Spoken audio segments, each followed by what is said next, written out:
Welcome to Google Partners Connect, broadcasting live from Mountain View, California, here at the Google headquarters.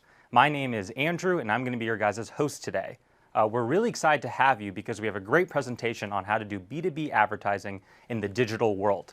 We have two great speakers who are industry experts who are going to tell you some really good insights today. But before we get to them, I have two quick things I want to talk about.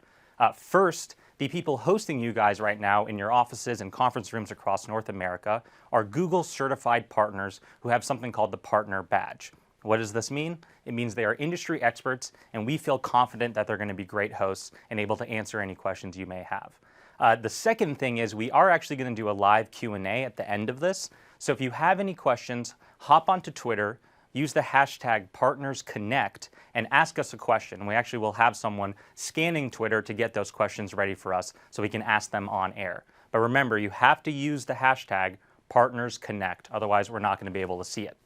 Okay, that's enough from me. Let's get right into it. Our first speaker is Dermot Thompson. He is an industry veteran and has been doing this for quite a while now. He's going to give us a nice overview of how B2B advertising has changed throughout the years. And he's also going to talk to us about the changing customer path to purchase and how the customer's path to purchase has evolved over time. So without further ado, Dermot, please take it away. Andrew, thanks for the warm welcome. And thank you to everyone across the U.S. and across the Americas who are participating this morning or afternoon, depending on what time zone you're in.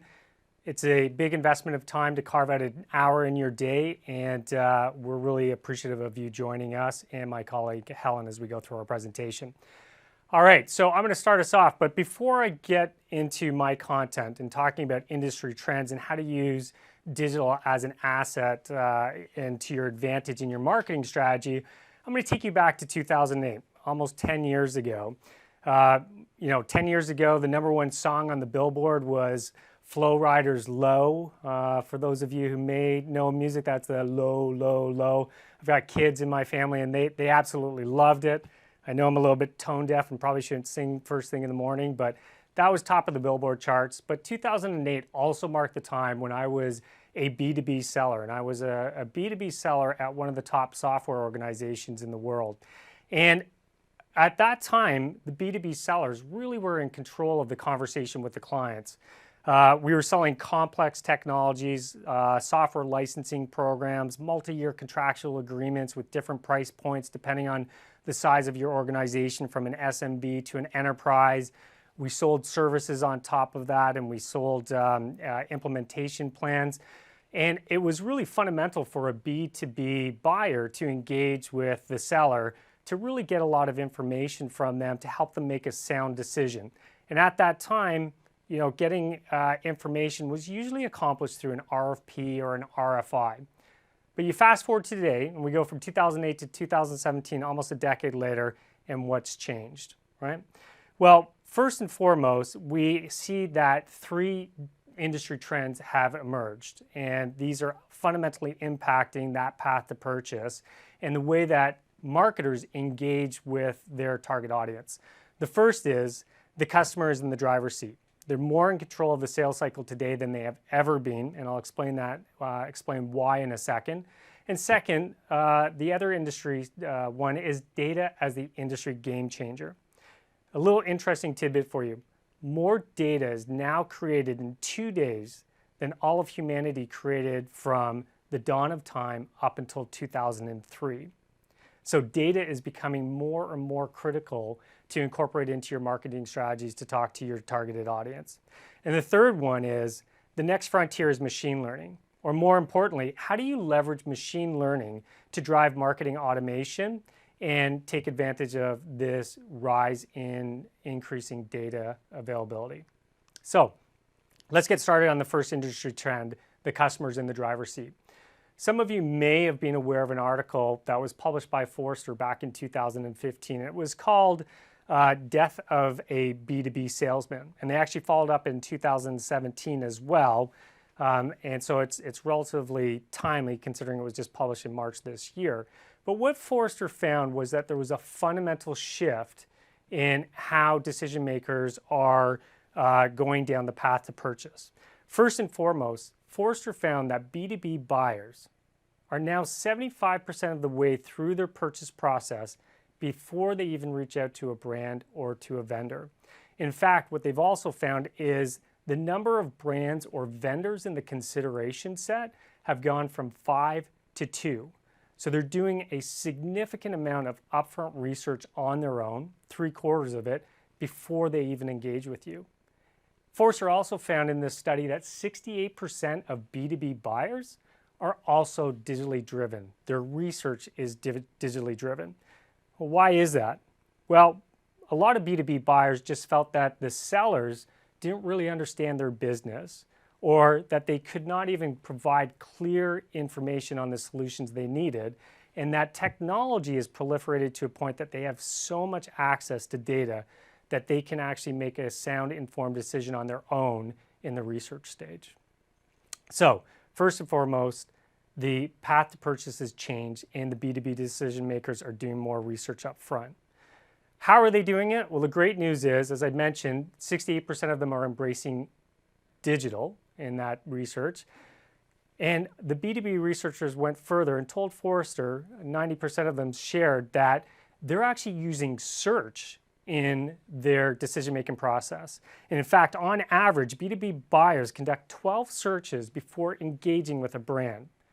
We see this as a great opportunity for you as a company with your partners to connect with your target audience by inserting yourself in this path, this digital path.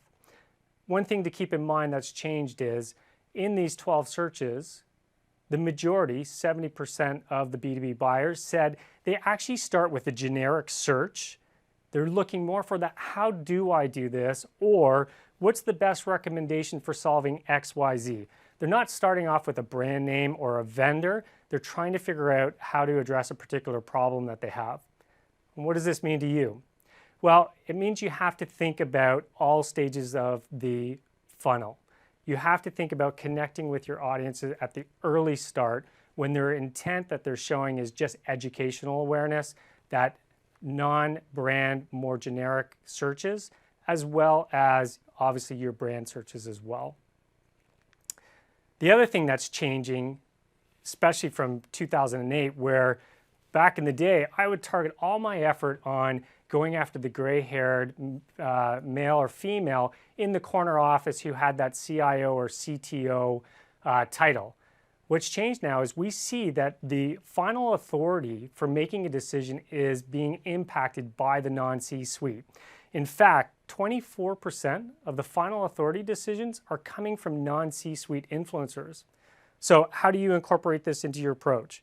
Well, it's providing messaging to multiple stakeholders in organizations, not just the C-suite. You have to target the people that are going to be impacted by your solution and help educate and influence them, because the non-C-suite people are having an impact on the final decision. What else has changed? Well, the target, that influencer, is increasingly younger. The demographics are just getting younger, as this chart shows you. From 2014 to 2020, the majority of decision makers and influencers are actually going to be millennials and Gen Zs. And for those of you who aren't familiar, millennials are those individuals born between 1984 and 2002. And an interesting tidbit is the Gen Zers, these are the people who were born in 1998. Ironically, the same year that Google was formed. So why do we need to take this into consideration, this younger audience? Well, the reality is they grew up with technology. This is inherent in them. They had access to this when they were going through school. They understand the mobile ecosystem and how to use mobile devices and tablets. So we have to be cognizant of how to get our message to this younger audience that's much more technically savvy than perhaps some of the boomers are. And it's important to reach that audience. When I talk about them being technologically savvy and even B2B buyers today, the other thing that came out from the research study is that it's a multi-screen world. B2B researchers, on average, 80% of them said that they use multiple screens in their path to purchase. They may start on a mobile device, they may finish on a tablet, they may convert on a desktop, but the reality is that they are using multiple devices. And here's another interesting fact here. 70% of those B2B buyers who are doing those 12 different searches are engaging with video content.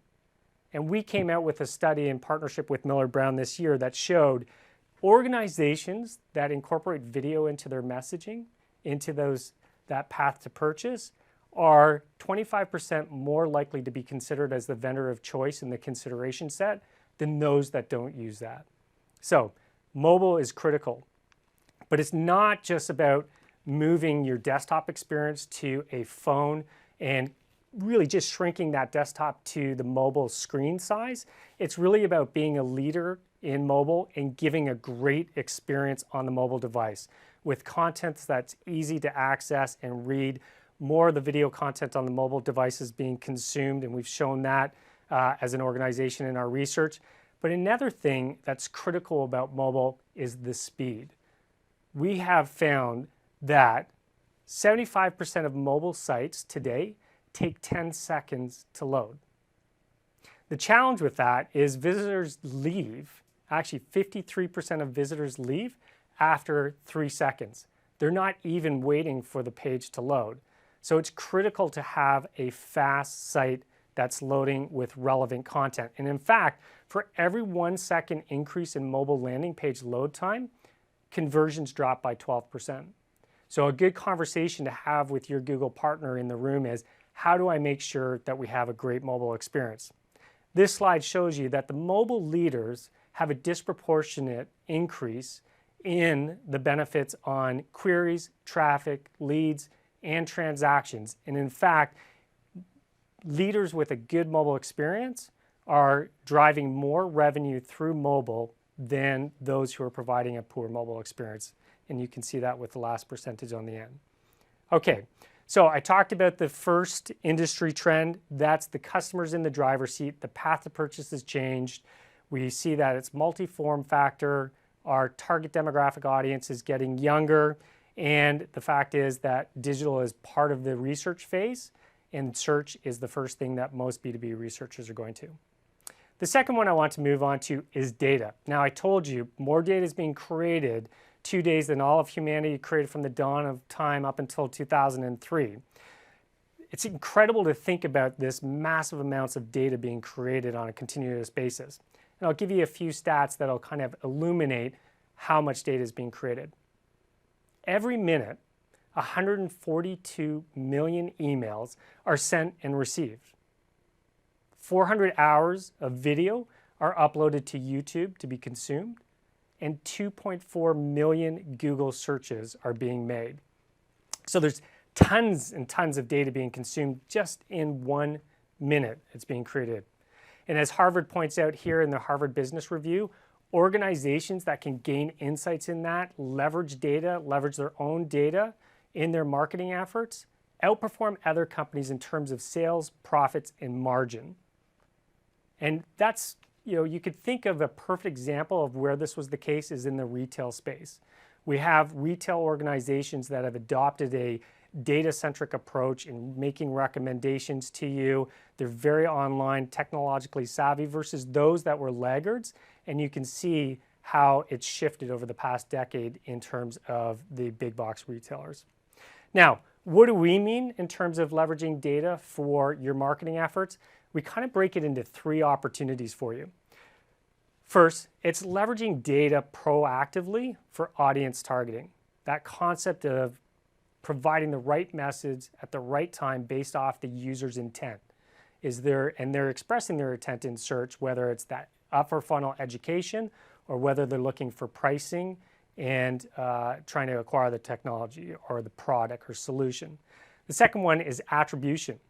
Using the data you collect after others interact with your platform, with your solution. This concept of attributing what's working well in a marketing effort, what's not, and refining it so that you can connect to your B2B buyer more effectively. And the third one is really automation, specifically leveraging machine learning to make sense of the massive amount of data being created each minute. And I'll talk about that in the third industry trend.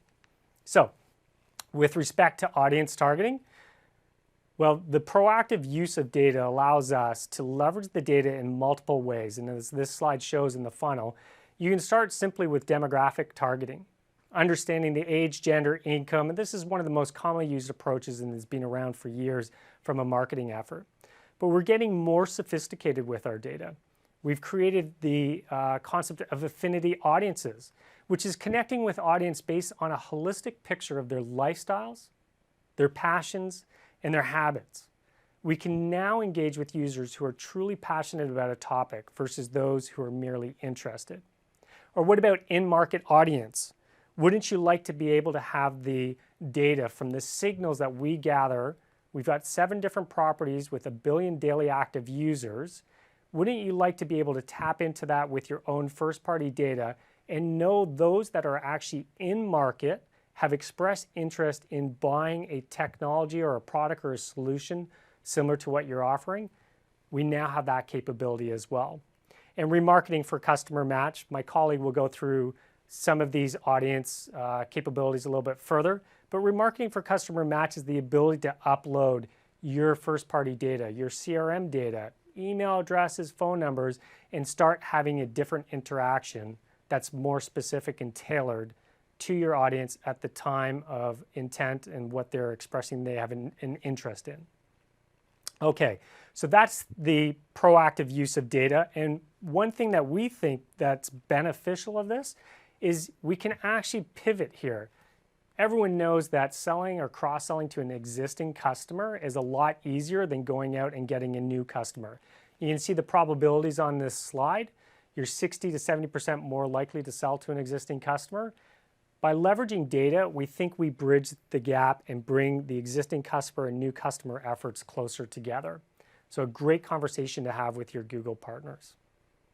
Okay, in terms of reactive use of the data, well, if you have marketing strategies that you've deployed, you can now gather data points in terms of the interactions, let's say with your Gmail sponsored ads or your Google display ads or your search efforts, or perhaps the YouTube engagement and how long did they watch your video content for, or what was the next action they took after watching your video content. We really look at taking a look at this data as an opportunity to proactively get insights into your marketing efforts and make refinements. It's the attribution of your marketing strategy. Now, many companies offer platforms and technologies to assist there. This slide shares with you a number that Google brings to the table that we think are great to help facilitate this attribution model. You can talk to your partners about this in more detail. A couple of things like GA360, this is the suite of products here. One of them is or Google Analytics surveys. This is the ability to get real-time feedback from your audience as they're engaging with you in a marketing effort. You can ask them questions and solicit answers back from them. Or perhaps it's optimized in terms of being able to do A/B testing of what's working and what's not working to have better speed to market on what's going to work best for your marketing strategy. So there's leveraging data to proactively change the messaging that, or actually make that messaging more specific to the user's intent. And then there's leveraging the data that you get through attribution to understand how to effectively market better. Okay, so the next one is, the next frontier is really machine learning. And this is an industry trend, and it says the next frontier, but machine learning, in fact, next frontier kind of implies it's further out in the future. It's actually here today. And for most of us, we can't go a day without seeing machine learning in the media.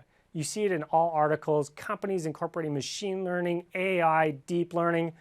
Just to level set here, there are really 3 distinct functions with those terminologies.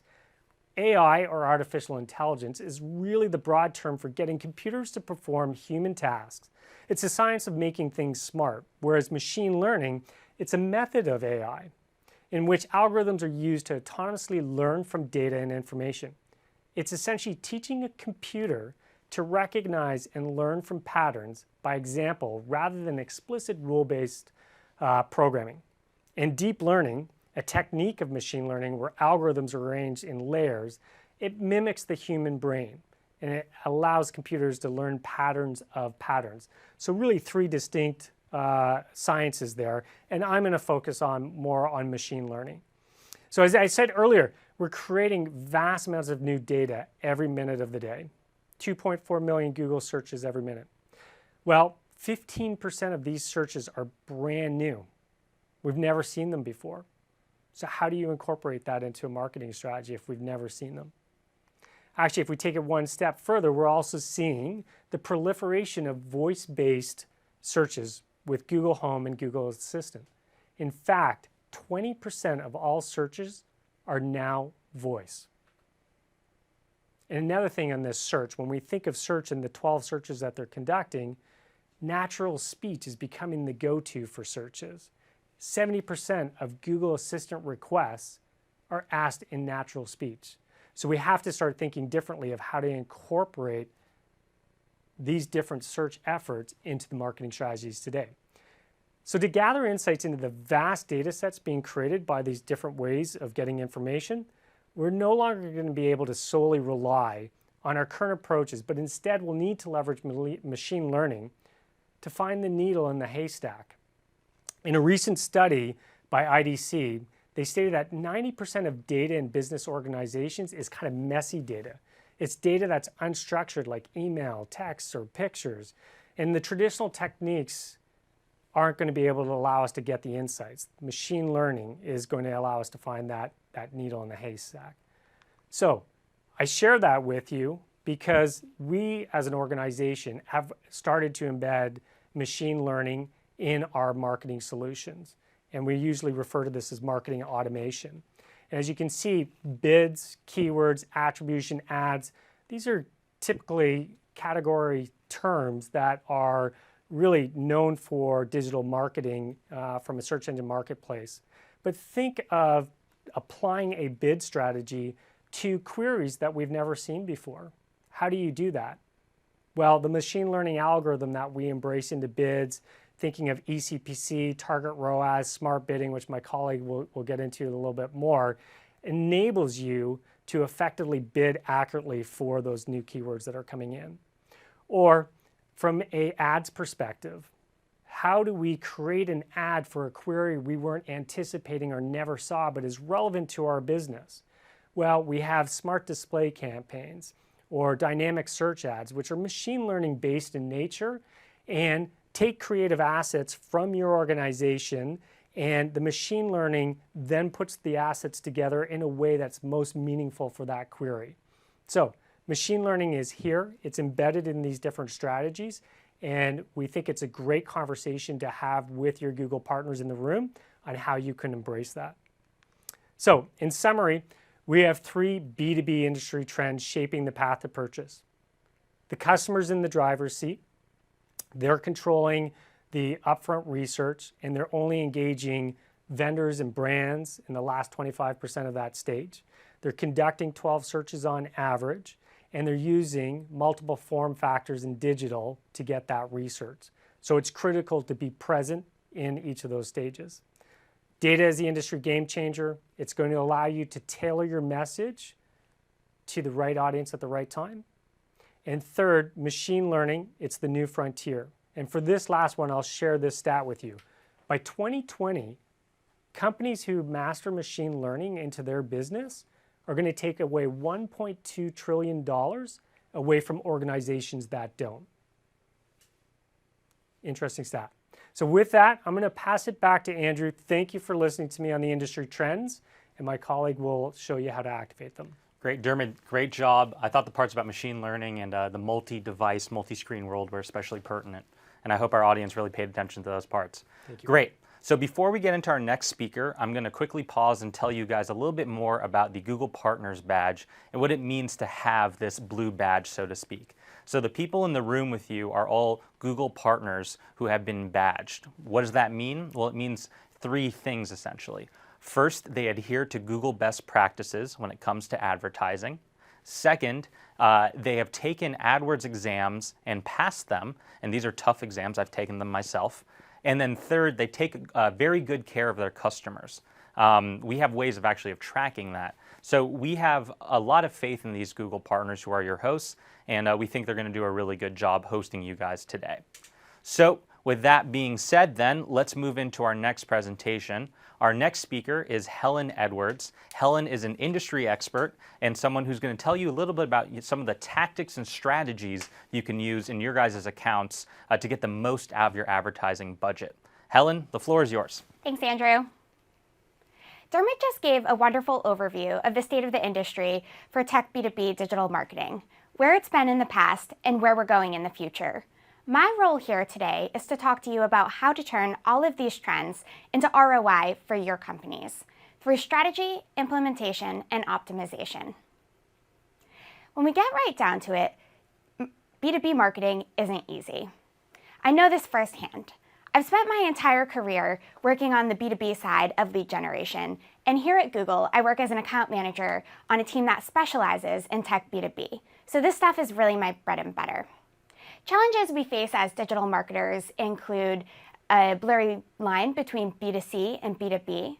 Are users searching on behalf of their businesses, or are they searching on behalf of their own personal reasons? There's long sales cycles. These products and services are expensive, so the sales cycles can oftentimes be drawn out and even have to go through the C-suite. High competition. The markets are already saturated in a lot of cases, so users are really doing their due diligence and their comparison shopping, trying to find the best deal for the budget that they had allocated. Not to mention, many of these markets are so niche. We're creating such innovative products and services that it's hard to know what users are actually searching for when they're searching for a solution to the problem that your business solves. So this is why I'm so excited to be here today, is to be able to turn all of these challenges for you into opportunities. And the main theme here today will be about showing the right ad to the right person at the right time. And that's precisely what a well-greased digital marketing strategy looks like.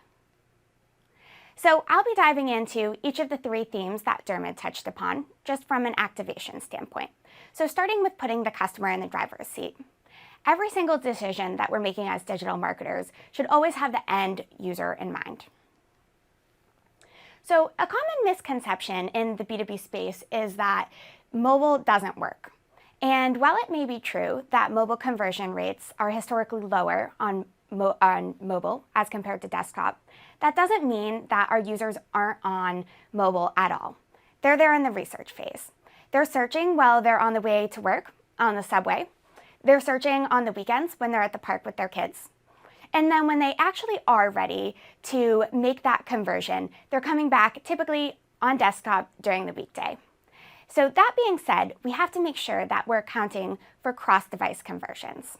To do this, simply just opt in when you're creating your conversion actions. It's just a little box you can check. And then you'll be able to use these cross-device conversions in your overall bid strategy and really show the true value of Google. So how many times have you been asked as a digital marketing manager, how come there were only 15 demo requests last week? I used to get this question all the time when I was managing lead gen campaigns in-house. And the question was so infuriating for me because my team knew that there were never going to be a waterfall of demo requests coming in any given day. So we knew we had to give our bosses something else. So we created different conversion actions. So we created macro conversions, mid-level conversions, and micro conversions. Now, the macro conversion, that's your main KPI, always first and foremost in your bid strategies. And this would be either the purchase itself, or maybe a demo request, or perhaps a contact us form fill. Your secondary KPI is what we like to call mid-level conversions. So that might be an ebook request or maybe a phone call if that's important to your business. And then thirdly, while not your main KPI, still very important, you want to be tracking some sort of micro conversion. So a micro conversion is a goal that you can set for yourself for time on site or maybe pages visited. So of course, someone staying on site for 15 minutes wouldn't be worth the same as someone actually making a purchase. So we want to account for this in our conversion tracking. So that's why we need to create tiered conversion tracking and tiered buckets. So for instance, I might say, okay, maybe someone who has just requested an ebook is worth twice as much to my business as someone who's visited 15 pages on site. Likewise, maybe someone who's requested a demo is worth 4 times as much as that same person who requested the ebook. So we just want to really make sure that we're creating all conversion actions and that we're tracking them and that we're doing so with a tiered valuation system. And I really encourage you, if you already don't have these free lead gen tools and resources, to work with your content marketing teams and create them, and they'll pay tenfold. So while we're on the topic of conversions and lead generation forms, let's go over first what not to do. So I recently came across this lead generation form, and it was asking for my name, my phone number, my email address, the company I work at, the URL of the company I work at, how many employees work at the company, and in addition, they were also asking this sort of short essay question, which is, what's your biggest marketing challenge? So let's be real, no one's filling this thing out. So what should we be doing? Here's the right approach. This advertiser is merely just asking for an email address.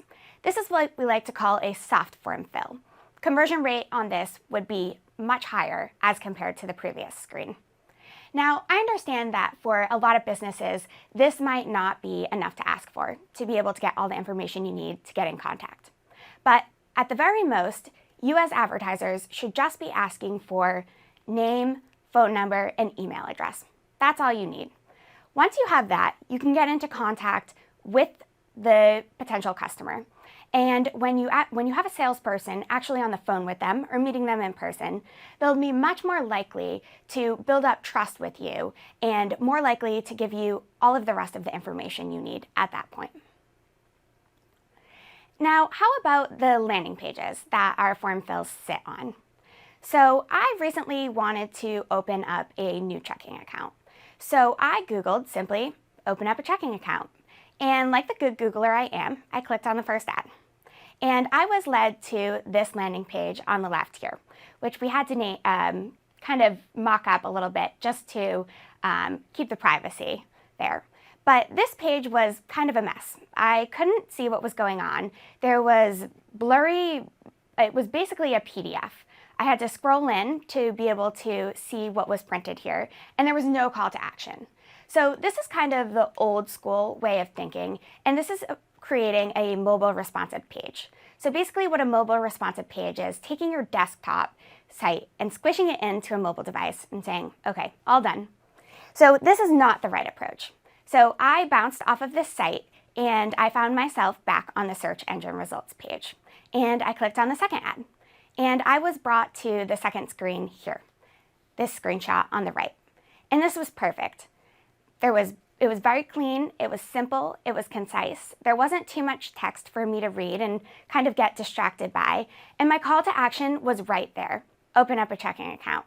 So I converted. So when we're creating pages like this that are mobile specific pages, we have much better user sort of interface and we're able to reach those customers better and they don't get frustrated with our pages. So when it comes to landing pages and lead generation forms, you want to make sure that you're keeping your landing pages precise and simple and that you're not asking for too much information in your lead generation forms. So now we'll be moving on to a topic that we like to call here at Google creative excellence. And creative excellence is really made up of 3 pillars. One being an optimized ad rotation setting, the second being including 3 or more expanded text ads in your ad groups, and the third being including 3 or more ad extensions in your campaigns. When all of these levers are pulled, we really see performance go up in regard to clicks, conversions, and it's better for your businesses.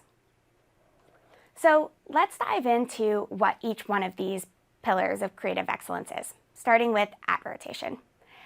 As advertisers, when you're creating your campaigns, there are 2 settings you can pick from for ad rotation. There's one that's not recommended, and that's what we call rotate evenly. When we're using the rotate evenly setting, what you're saying to Google is you're saying, okay, here's the few ads I have in my ad group. Just sort of randomly put the next one in line, 1 and 1, 1 and 1, and don't pay attention to any of the cues you have and any of the machine learning that you've made your product smarter with. So what we're doing here is we're taking a chance. And This results in an unfavorable impression. Why is that? A lot of times we're even losing the ad auction when we're using this setting here. So what is recommended? So optimize for clicks. Use the optimize for clicks setting. When we're using optimize for clicks, we're able to know, or Google's able to know, that this user who's searching is in New York City and that it's 8 p.m. at night and that he's on his mobile device and that he has an intent to purchase. So what we're saying to Google is determine and choose the best ad for the given query. So going back to showing the right ad to the right person at the right time. And we're making a favorable impression. And this is why click-through rate goes up when we use this ad rotation setting. So if we're taking advantage of using this great ad rotation setting, optimize, we want to make sure that we're creating some really great ads so that the system has something to work with, right?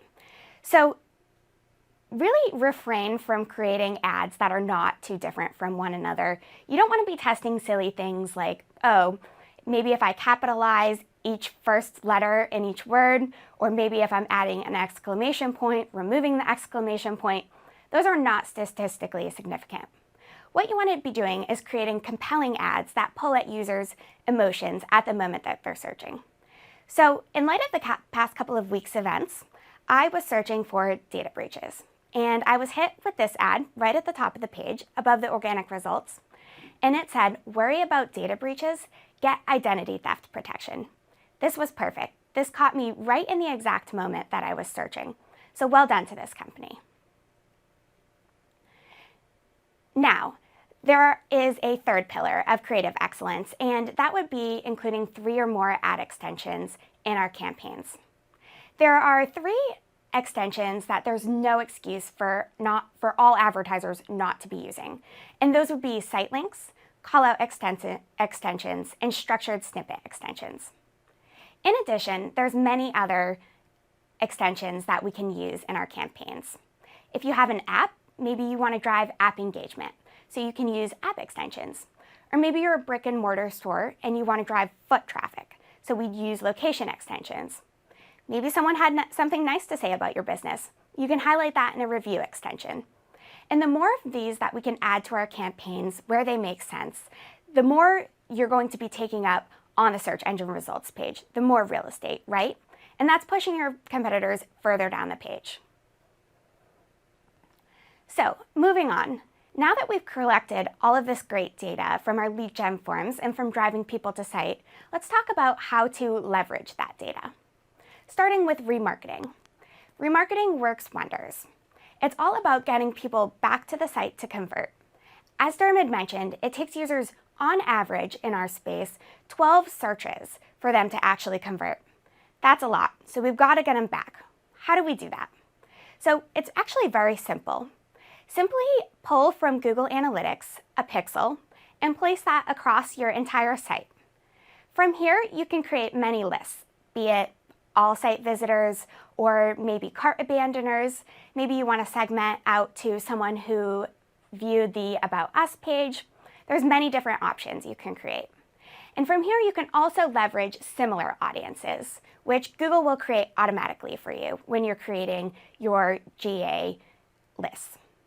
So from here, we can take those lists and we can advertise everywhere pretty much, right? So we can advertise on the Google Display Network. We can advertise on YouTube. We now have the capability to advertise in Gmail with remarketing, and we can even incorporate it into our search campaigns. A pro tip for you, you want to be layering these audiences onto your regular search campaigns with a bid-only strategy. So what does that mean? It means we're saying to Google, okay, this person has been on site before, and we see them as valuable to our business because they've already taken that first step. So we want to get them back on site again. So I'm willing to pay a little bit extra for that click to get them back on to try to get them to convert this time. So that's a great way to use remarketing lists for search ads. Now, Google wanted to answer the question, how can we evolve remarketing to incorporate first-party data? And thus, Customer Match was born. So Customer Match is a way of using the emails that we already have in our systems and using them to reach those exact users again. So it's all about being efficient. And Customer Match is very easy to set up. All you have to do is take your email addresses, dump them into a CSV file, and then upload them into AdWords. From here, you can wait a couple of hours, and Google will automatically match out for you what matches with what's in their system. So then we'll be able to show these ads across Gmail, YouTube, and we'll even be able to use these in our search ads. Another great way to use Customer Match is to exclude current customers and to reach new customers. So say you don't have the budget to be spending on someone who's already a customer of yours, you can exclude them from your campaigns, right? So that makes sense. And also, just similar to remarketing, we can also create similar audience lists to leverage. Now moving on, the next frontier is machine learning. So let's get into some strategy here. So who thinks that they're bidding on every single keyword that's relevant to their business? Impossible, you're not. There's 3.5 billion searches per day, and as Dermot mentioned, 15% of those searches are brand new and have never been seen before. So that's where dynamic search ads come in. Sometimes we refer to it as DSA. DSA allows us to fill that void and to close the keyword gap. So all we have to do is tell Google, this is the landing page I want users to land on. Maybe it's the demo request page. And then Google will search through that page and find out what's relevant. And if you're not already bidding on those keywords in your normal campaigns, they'll be able to make up for that in the dynamic search ads campaigns. And you'll effectively be bidding on more keywords that are relevant to your business. So moving on, how we search has been changing so much over the past few years. It used to be that if I was looking for a restaurant to eat at, I would go on my desktop and I would type in a very short syntax language. I'd search maybe San Francisco restaurant reviews. That's totally changed. Now I'm taking out my phone and I'm talking to my voice assistant and I'm saying, okay, Google, where can I get a good lunch around here? Now, those two queries are drastically different, and how I might ask to get a good lunch around here, Dermot might ask in a different way. So, how do we take account of that? We really need to expand our match types. It used to be that exact match was your best bet, and that you could put all your money there and you'd have decent performance. And that's not the case anymore. We really have to exchange those exact match keywords and add in addition, phrase match and broad match keywords. Now, I know it might be a little bit scary to open up the floodgates to broad match, so that's why I want to caution you. Put them in their own campaigns with their own separate budgets, small budgets, and test them and see what comes through in those search query reports. And if you like what's coming through and if it's converting, take those keywords and add them as exact match keywords in your regular campaigns. So that's kind of an easy way to win there. So just to recap here, I know we've gone over a lot, but we really want to make sure that we're always putting the customer in the driver's seat, that we're leveraging data, and that we're taking into account machine learning as the next frontier. So we've covered a ton of ground here today in the past hour, and I realize it might feel really overwhelming to look at all of these changes that are occurring and these opportunities that are coming up and to execute successfully. So that's why my final recommendation for you is to go ahead and bring your questions and bring your thoughts to the Google partners that are in the rooms that you're sitting in right now. They're great and they'll be able to help you with all of your questions. So thank you so much for being here with me today, and I will kindly pass the mic back to Andrew. Great job. Thank you so much. Thanks. So now it's time for our live Q&A. It's actually not too late to ask questions. We have someone in the booth scrolling through your Twitter questions right now, adding them here in this tablet. So if you have a question, use the hashtag #PartnersConnect, and we may still be able to get to it, even if you haven't asked it yet. Alrighty, so let's hop right into the Q&A. I have some questions right here. You guys ready? About to put you on the spot. No prizes, but glory is still available. All right, first question is from John from Austin. This is to Helen.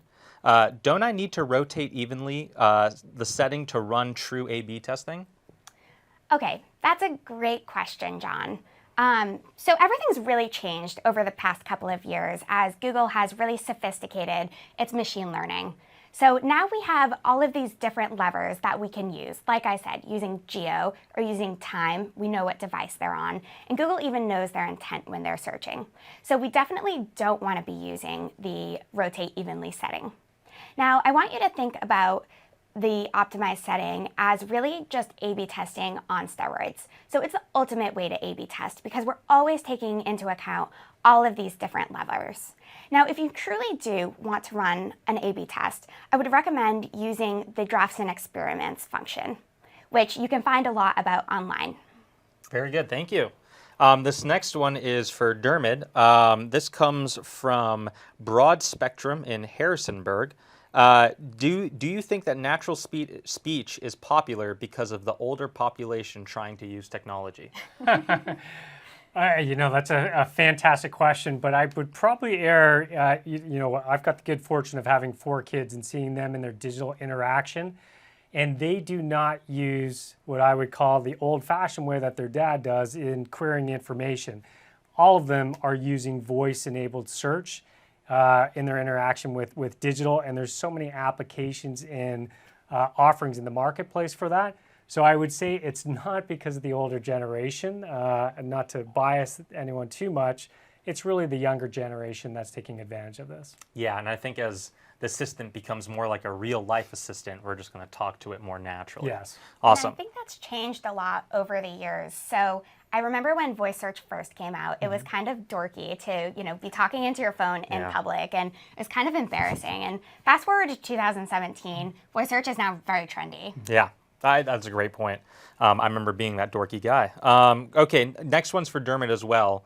This is from Mary in Seattle. Thank you, Mary. How do I advertise on home assistant devices like Google Home? Well, good morning, Mary in Seattle. Very fond of that city and the Space Needle, I think it is. In terms of advertising at Google at Home, I think what is better to think of is really the Google Assistant, right? And the Google Assistant's voice-enabled. It's on 100 million different devices today, whether it be the Google phone or even your Google Home device. The Google Assistant, voice-enabled, but it's still delivering the SERP results that you would see on your mobile device. So you're still engaging and looking at it. I would say that the voice-enabled search on Google Home, there's not really the opportunity yet to advertise in that today, but it is something to be keeping an eye on as we go forward. Great. This next one comes from Leslie in New York. This is for Helen. Will I lose control with dynamic search ads?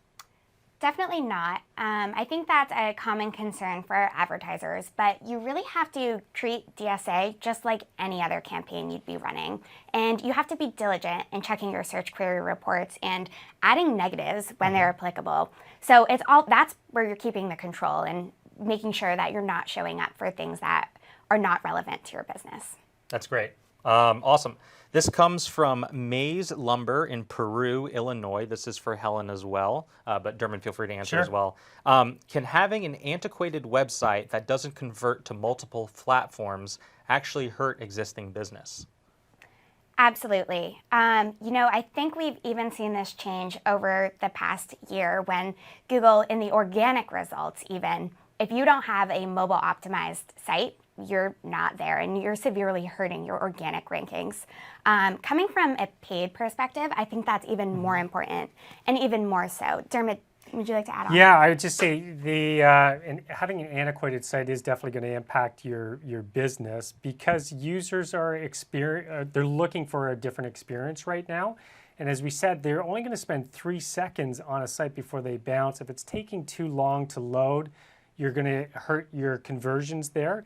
And if the content isn't meaningful, if there's not video content or something that's going to engage them right away, you're also going to hurt yourself. So I would recommend investing some time in that. We, as a partner to many of our clients, we do landing page optimizations as well. I'm sure the Google partners in the room can help you with that landing page experience.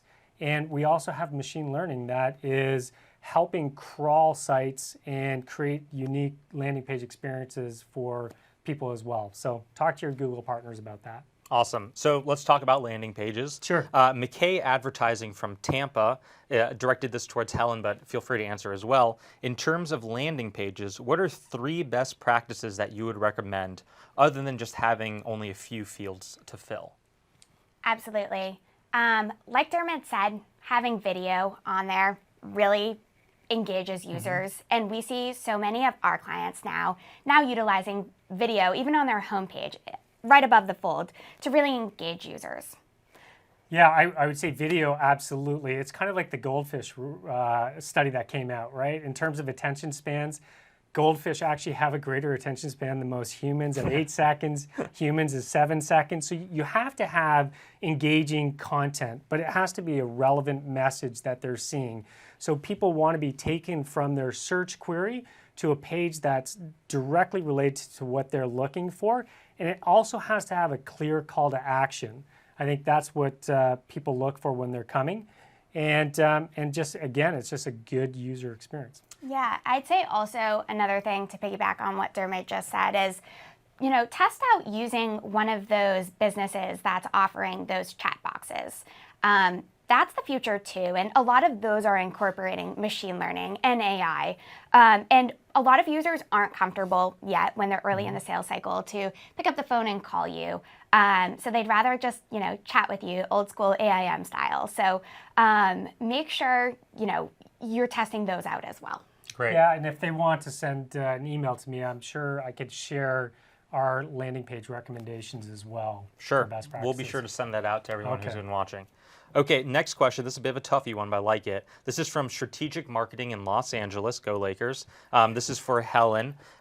So Google, can you talk a little bit more about how Google tracks activity across devices as well as across different decision makers within a company? It's kind of a tough question, but you guys are up to it, I'm sure. Yeah, that's definitely a little bit of a tough question. But if you're not using Google Analytics, I strongly suggest that you do so.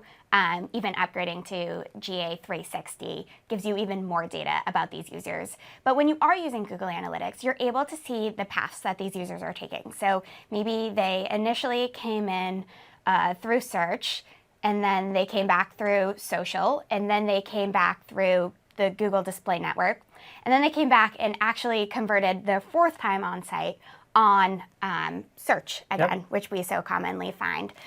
So you just want to be looking at these paths to purchase and really gaining insights there.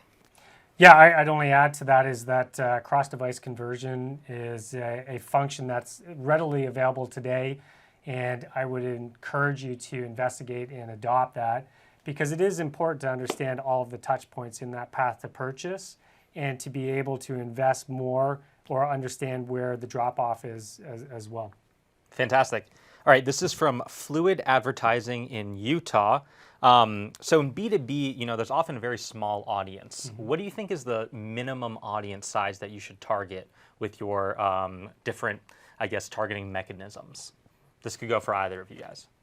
I think, you have to decide that for your own business. So it would really vary from advertiser to advertiser. Obviously, if you're trying to get the biggest list size, definitely just go with users who have been on site before and leverage those similar audience lists. They're getting better and better. Google's really perfecting and trying to find people who are similar to the people who have already been on your site.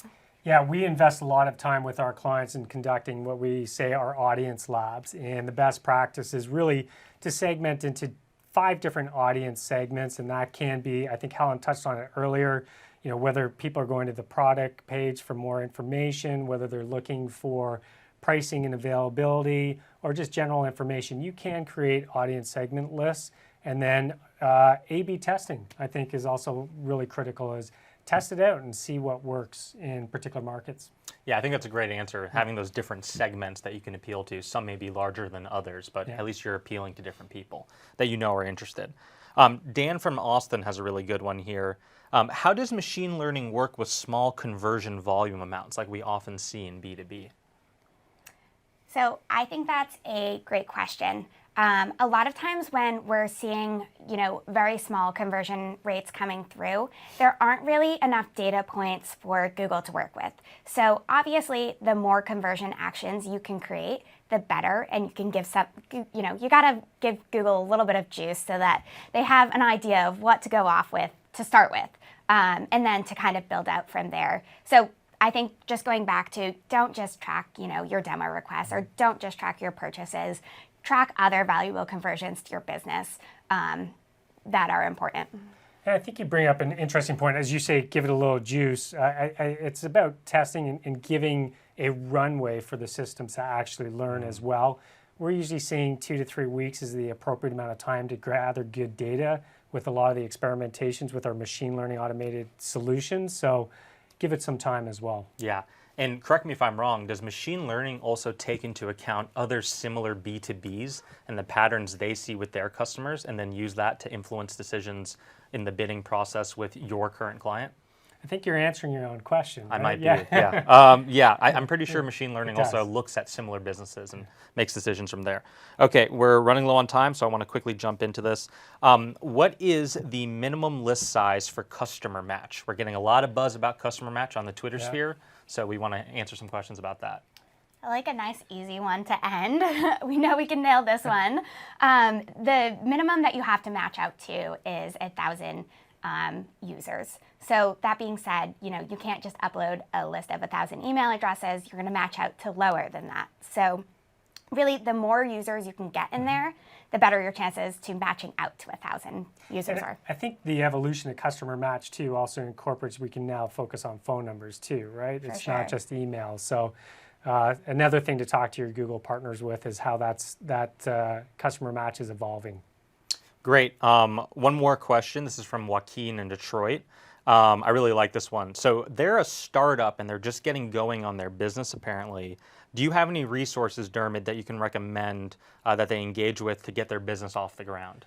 This is, Joaquin, a great question in Detroit. We just launched this week. It's called startup.google.com. And it's actually a great site for anyone who's starting their business, giving you information and education on marketing, machine learning, insights for your particular industry. It'll also walk you through how to promote your app if you do have an app for your business. So I would recommend taking the time to go and take a look at that, and it's startup.google.com. Great, and that just came out this week? It just came out this week, yeah. Wow, fantastic. All right, let me see here, moving right along. So we talked a little bit about video in the B2B space. Can you give some more examples of how that video should be used? What should the content look like? Give us more there. Well, I think the content has to be tailored to what the intent is of what the user's coming in with, right? If they're looking for educational information on a particular category, your video content should be educational in nature. But if they're looking to learn more about your business, then perhaps having a short snippet of what your business is about, what you stand for, and what solutions you bring to the table. I would say the trends that we're seeing is it's not always necessarily about this shiny, highly polished video content. Sometimes just taking a mobile device and creating content on the fly with people speaking and giving regular updates is just as effective as investing in a very highly polished piece of video content. Fantastic. Absolutely. And I think one advice that you should always take when you're creating video ads is make sure that right at the forefront of the ads that you're including all the main information about your business. So being your brand and what you do. Because, a lot of our businesses in B2B, we're not, huge Coca-Colas or McDonald's. So we can't just have our, logo. Yeah. So you really want to make sure that users know what solution your business solves. Yeah, and I would just take it one step further. There's multiple ad formats now as well that can leverage video content. We have the concept of the 6-second bumper ad. You may have read about that, or your partners have talked about it. This is a great format just to get a small tidbit of information out on your business. So I would explore that. And we do have machine learning that can take video assets and actually produce those 6-second bumper ads for you as well. Oh, wow. Yeah. Didn't know that. Great. Well, thank you so much. That does it for questions. Great job. No prizes on me, but you guys did an awesome job. Thanks, Andrew. No worries. I just want to say thank you to everyone watching across North America. As Dermot said, taking the time out of your day to watch, we really, really appreciate it. We know you lead busy lives. I want to say thank you to our Google partners who have been hosting these events. Congratulations on having the Google Partner Badge. You deserve it. I want to say thank you to our booth and our team who did a great job. Thank you to Deb in makeup. You did a great job with me. I appreciate it. We have one ask of you guys. Please, please, please give us feedback. We really value your feedback. To do that, open up a new tab, go to g.co/partnersconnectfeedback. That's G as in Google, .co/partnersconnectfeedback. Please be honest, you're not going to hurt our feelings, maybe Dermot's feelings, but we really want that honest feedback. So once again, thank you so much for watching. We had a really great time. This was fun. This was a good time. Let's do it again. My name is Andrew, and I'm signing off from Mountain View. Have a great rest of your week. Bye-bye. Bye.